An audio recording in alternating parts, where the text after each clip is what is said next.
ঘড়িতে এখন দেখো প্রায় 8:30 বাজতে যাচ্ছে। আজকে একটু দেরিতেই বেরোচ্ছে ছেলে। তো ও রেডি অলরেডি, এই খাচ্ছে, খেয়ে বেরোবে। তো আমারও ওদিকে এখন রান্নাঘরে কাজ শুরু হয়ে গেছে অলরেডি। তো কী কী করছি অল্প বিস্তর তোমাদের সঙ্গে নিশ্চয়ই আমি শেয়ার করব যতটা পারবো। তো খাওয়া হয়ে গেলেই ছেলে বেরোবে। ছেলে বেরিয়ে গেল। দুর্গা দুর্গা দুর্গা দুর্গা জয় জগন্নাথ। সকালবেলায় তোমাদের শিব দর্শন করিয়ে দিচ্ছি। একদম সকালে কী করি, ছেলে বেরিয়ে যাওয়ার সঙ্গে সঙ্গে আমি জায়গাগুলো ধুই, ঠাকুরের জায়গা ধুয়ে বাসি জায়গা ধুই। বাসি সিঁড়িতে তো সকালে জল দিয়ে দিই ছেলে বেরোনোর আগে।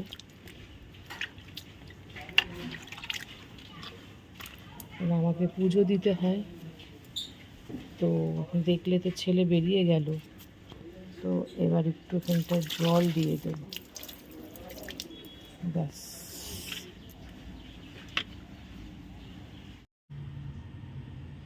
ছেলে তো চলে গেল।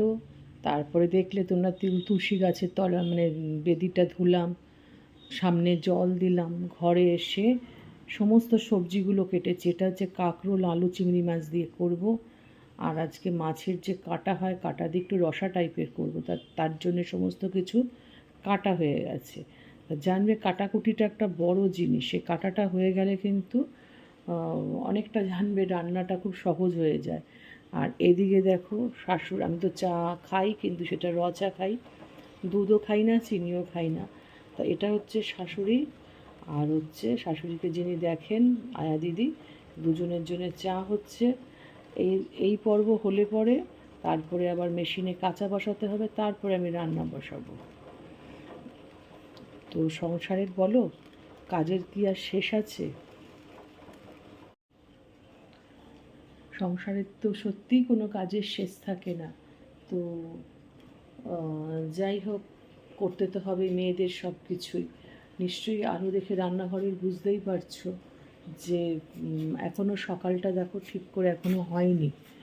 এই দেখো, দাঁড়াও দেখাচ্ছি একটু বাদে, ফ্রন্ট ক্যামেরা করে রেখেছি। তো সকালটা দেখো এখান থেকে জানলা দিয়ে দেখে বুঝতেই পারছো খুবই আর্লি মর্নিং এখন। আমি এটা তুলেছি, তার ছেলে বেরিয়ে যাওয়ার অনেকক্ষণ আগে এটা তোলা আমার। তো চাটা দেখছি বারবার করে। চা দেখবে, চা বা দুধ না, যেই তুমি চোখটা এদিক ওদিক করবে সঙ্গে সঙ্গে উঠলে ওঠে। তো যাই হোক, তো রান্নাবান্না সেরে নিই, তোমাদের সঙ্গে নিশ্চয়ই শেয়ার করব। চলো তাহলে।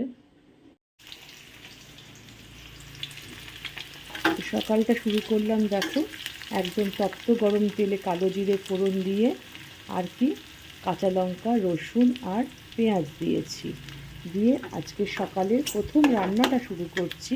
আর তার সাথে তোমাদের সকালে শুভ কামনা দিয়ে শুরু করছি, কারণ প্রত্যেকের যেন সকাল থেকে রাত অবধি প্রত্যেকের ঘরের মানুষ প্রত্যেকে যেন খুব ভালো থাকো, ভালোভাবে দিনটা কাটাও, এটাই ঈশ্বরের কাছে কামনা করি। শুধু আমার ঘরেরটা কামনা আমি নিশ্চয়ই করব না, প্রত্যেকেরটাই কামনা করব। তো তোমাদের সঙ্গে কথা বলতে বলতে দেখো আমি কিন্তু অলরেডি পেঁয়াজটা ভাজা শুরু করে দিয়েছি। তো যাই হোক, এরপরে একে একে কী কী দিতে হবে। আমি রসুন জেনারেলি দিই না, যেহেতু চিংড়ি মাছটা দিচ্ছি সেই জন্য রসুনটা দিলাম। জাস্ট পেঁয়াজটা নরম হওয়ার জন্য অল্প করে একটু নুন দিয়ে দিচ্ছি, যদি লাগে তো পরে আবার দেব। আর দিয়ে দেবো হলুদ। তোমরা সবাই জানো, যারা আমার রান্নাবান্না দেখো তারা জানো যে তোমাদের মিষ্টি দিদি কিন্তু একটু কম মশলায় বিশ্বাসী। কারণ হচ্ছে বেশি মশলাপাতি দিলেই যে রান্না ভালো হয় এটা কিন্তু খুব ভুল ধারণা। তো ওই জন্য আমি একটু চেষ্টা করি কম মশলা দিতে। আমার দেখবে ম্যাক্সিমাম রান্নায় নুন হলুদ চিনি খুব কম হলে জিরের গুঁড়ো একটুকুনি, এর মধ্যেই আমি সমস্তটা করার চেষ্টা করি। তবে হ্যাঁ, রান্না বিশেষে কিছু কিছু রান্নাতে তো কিছু কিছু মশলা দিতে হয়, সেটা না দিলে হয় না। তো সেই জন্য তো আজকে একটু কাঁকরোলটায় দিয়ে দেবো নারকেল কোড়া। তো দিয়ে দিচ্ছি একটু নারকেল কোড়া।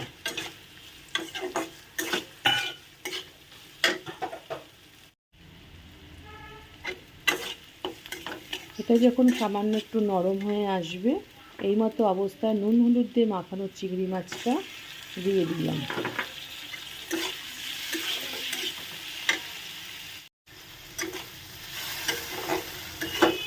দেখবে নাড়তে নাড়তে বুঝতে পারবে যে পেঁয়াজটা কিন্তু অনেকটা নরম হয়ে গেছে।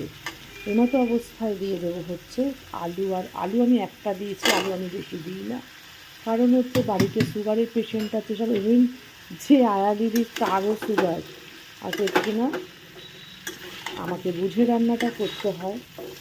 তো সেই জন্যে আমি খুবই অল্প আলু দিয়েছি, একটা আলু, আর কাঁকরোল দিয়ে আজকে একটু কষা কষাভাবে এটা করবো। সিম্পল বাট কষা।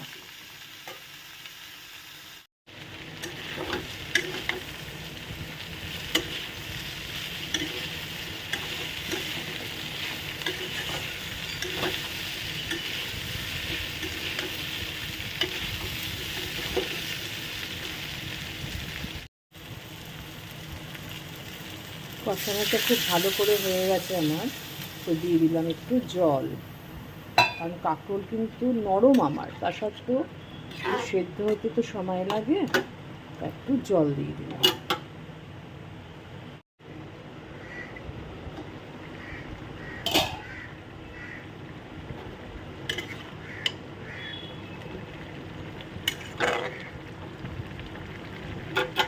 সব যখন মোটামুটি নরম হয়ে যাবে সেই সময় দিয়ে দেবো অল্প একটু চিনি, দিয়ে আমি আবারও চাপা ঢাকা দিয়ে দিচ্ছি।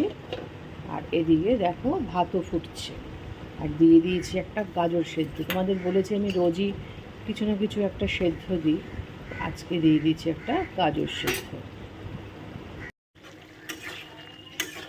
দেখো কমপ্লিট হয়ে গেল কিন্তু আমার কাঁকরোলের তরকারি চিংড়ি মাছ দিয়ে।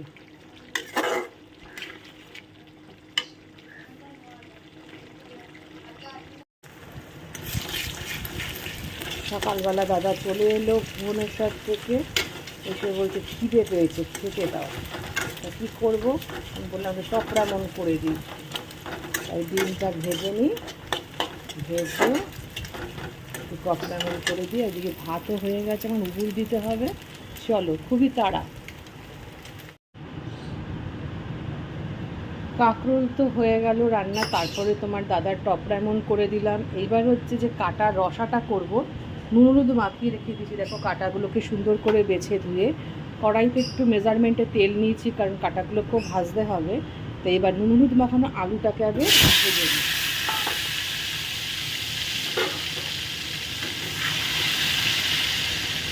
সুন্দর করে লাল লাল করে ভেজে নিই, ভেজে তারপরে কাটাটাকে ভাজবো।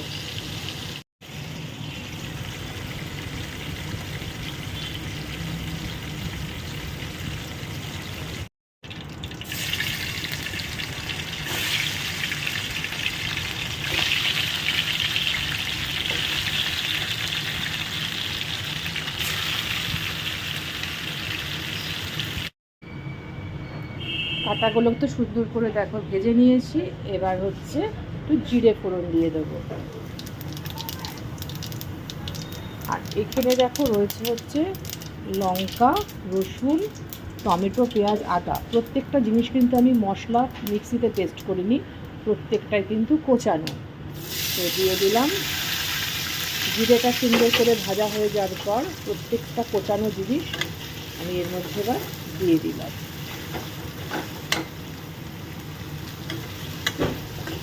প্রথমে দেখলে তো ভেবেছিলে অনেকটা তেল, কিন্তু তেলটা মাছটা তো মানে কাটাগুলো তো ভাজতে হবে, সেই জন্য সেই মেজারমেন্টে কিন্তু আমি তেলটা দিয়েছি। আলু ভাজলাম, কাটা ভাজলাম, ব্যালেন্স তেলে কিন্তু রান্নাটা করছি। দিয়ে দেবো হচ্ছে একটু নুন, আর নুন জিনিসটা না দিলে কিন্তু এটা নরম হবে না। দিয়ে দিলাম নুন, আর দিয়ে দেবে হচ্ছে হলুদ।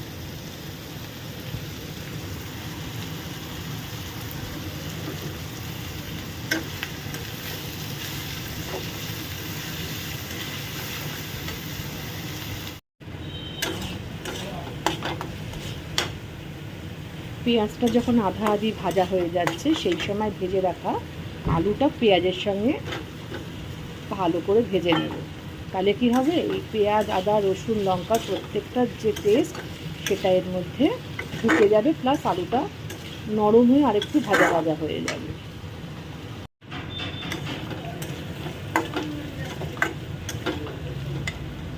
সুন্দর করে এটাকে কষিয়ে নিয়েছি। একটু আলুগুলো সেদ্ধ হওয়ার জন্য অল্প একটু দিয়ে দিলাম জল।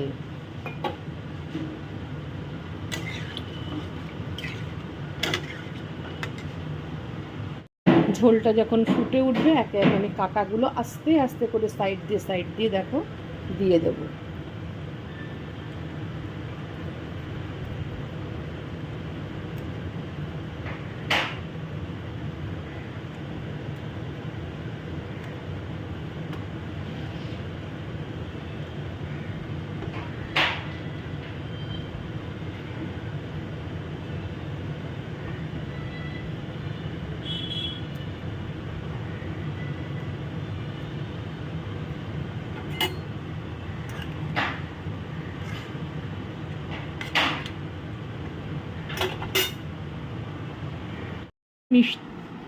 মিষ্টি দিদির দৈনন্দিন জীবনের তো তোমরা দেখতেই পাচ্ছ যে রান্নাঘরের দৈনন্দিন জীবনটা বলা ভুল হবে, দৈনন্দিন রান্নাঘরের জীবনের খানিকটা অংশ তো তোমাদের শেয়ার সবসময় করি মাঝে মধ্যে।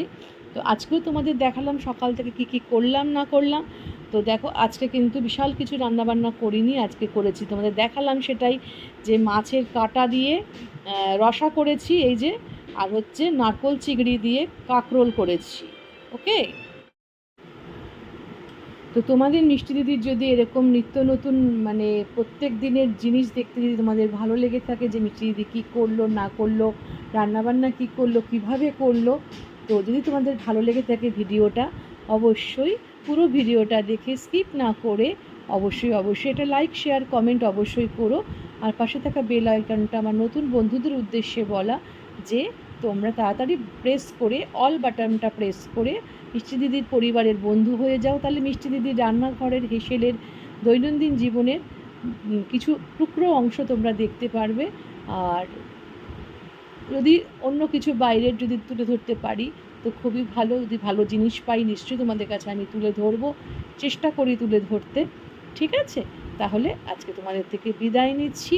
তোমরা সবাই ভালো থেকো, সুস্থ থেকো, সাবধানে থেকো, নিরাপদে থেকো। ঠিক আছে, তাহলে আজকের মতো বিদায় নিচ্ছি। টাটা।